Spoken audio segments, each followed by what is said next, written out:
The most important thing when forming a bridge, no matter what kind of bridge you're using, is to be able to have a solid guide for your cue to move the cue backwards and forwards along the aiming line. So let's start with the simplest bridge first, which is the open bridge. So eventually it will look like this, and you can see you have a very stable and nice guide for the cue. So how do you form the open bridge? Well, it's actually very simple. All we need to do is start with our hand flat on the table, just like that. Now what you're trying to do is to bring your index finger all the way to the thumb and your thumb all the way to the index finger until you have that nice V shape you're seeing here. And in the best case, this V shape, this line you can see, is guiding perfectly along the aiming line. But what happens if you want to hit low on the cue ball? Well, you just try to flatten the whole thing until everything is resting perfectly on the table. And the nice thing is, if you now want to hit high on the cue ball, you can see all you need to do is to raise your fingers up, and now you're able to play a follow shot. And of course, if there is an open bridge, there is also a closed bridge that will eventually look like this. Looks tricky, but is actually very simple to form. So what do you do? Once again, put your hand flat on the table. Now you want to just bring your index finger up, and the cue already comes from the side and rests on your thumb. And now you're just one step away, because what you want to do now is bring your index finger and thumb together like this. Looks tricky? Let's do it once again. Index finger goes up, cue comes in, and now of course all the other fingers move together with the index finger, and you just bring that index finger to here. Now it's not perfect, I like to straighten it out a bit, and now I have a very stable and solid bridge on the table. Now if you're still a beginner with the closed bridge, you might want to actually do it all the time like this when you're down on the table, but what you can also do is form that bridge already in the air. I like to have it like this. You can see middle finger and thumb come out like this, then I push everything together, and then I can rest it nicely on the table. And of course, one thing that might help you, if you have your hand or your wrist too far over here, then the cue won't really smoothly glide through your fingers, because of course you have so much skin there. What you can do is bring your wrist over to here, and now there is less skin in the way, and the cue will be much smoother going through that gap, compared to having it like this, where you can see it sticks to my hand a bit. But what happens if you want to hit high on the cue ball now? Well, you could try to lift the whole thing up like this. It works, but you can see it's a bit wiggly. So what we can do instead now is do the same pose, but just bring your ring finger in like this, then repeat the whole step. You can see goes together, and now you have the advantage that with your ring finger you can see you can lift the whole thing up, and you have that very solid foundation for your whole bridge. Now this is a very tricky spot, because the open bridge doesn't help, the closed bridge doesn't really help here, because you have somehow to cue over that 8-ball and you want to have it stable, remember? So how do we do that? Well, it's very easy. Once again, form the foundation. Now, instead of just bringing your index finger in, you bring your middle and index finger in, then you form the open bridge. And now what you can do is, if you're resting your cue now, you can see those two fingers will help you to lift the whole thing up. And once again, you're very stable, and it's very easy to cue over the 8-ball like that.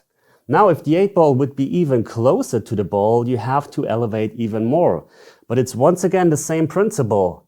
Both those fingers go in, you form the open bridge, then you raise the whole thing up, and now just the index finger helps to stabilize the whole thing again, and you have that kind of V shape just with your thumb here. So just bring your thumb all the way over here, and now you still have that V shape. You can elevate, and it's very stable. Sometimes the cue ball is also close to the rail, so of course you don't have enough space to form your bridges like here. I mean, of course you could do it, but you don't want to be so close.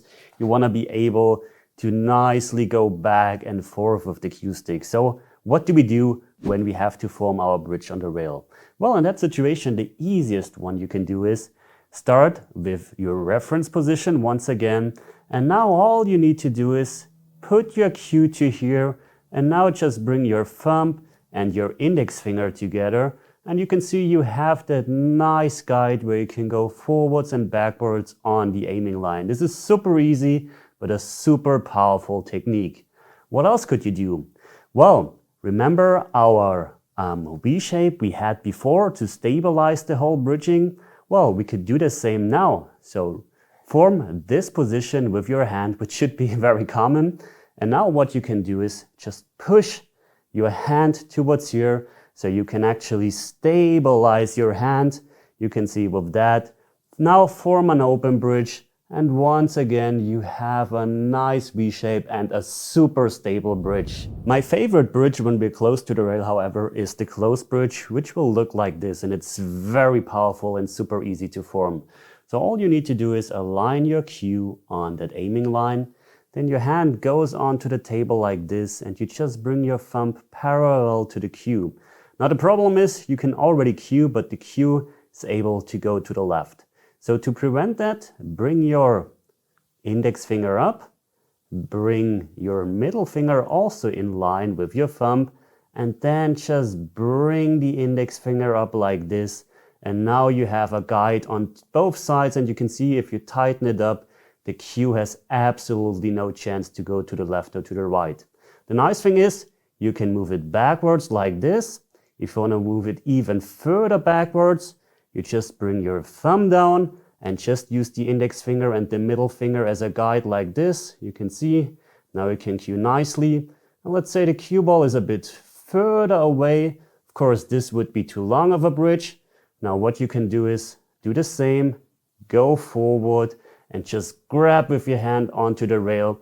And now you still have the same kind of bridge, just a tiny bit of a variation where you're closer to the ball. If the cue ball is now very, very close to the rail, of course, now we would be once again, if we're doing it that way too close. If we want to go back, well, we can't rest our hand here. So what else could we do?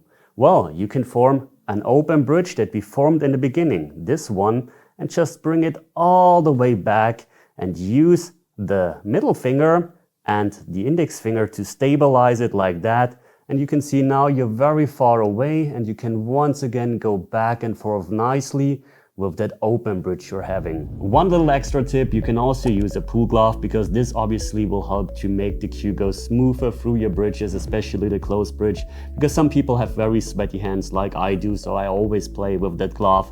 And of course the skin on your hand, also on the closed bridge, sometimes makes it difficult for the cue to glide nicely through your hands.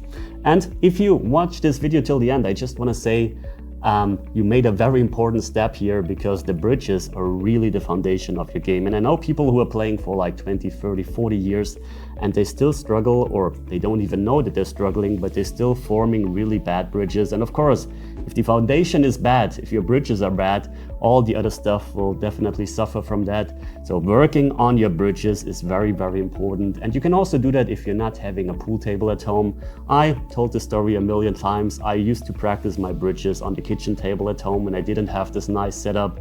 So this is a nice way to practice, especially the closed bridge. I really struggled with that for a long time, but it's such a powerful one. So practice this on a table, practice this at home, build your foundation. And if you like to learn more about pool, then watch this video right here, or maybe right here, I don't know.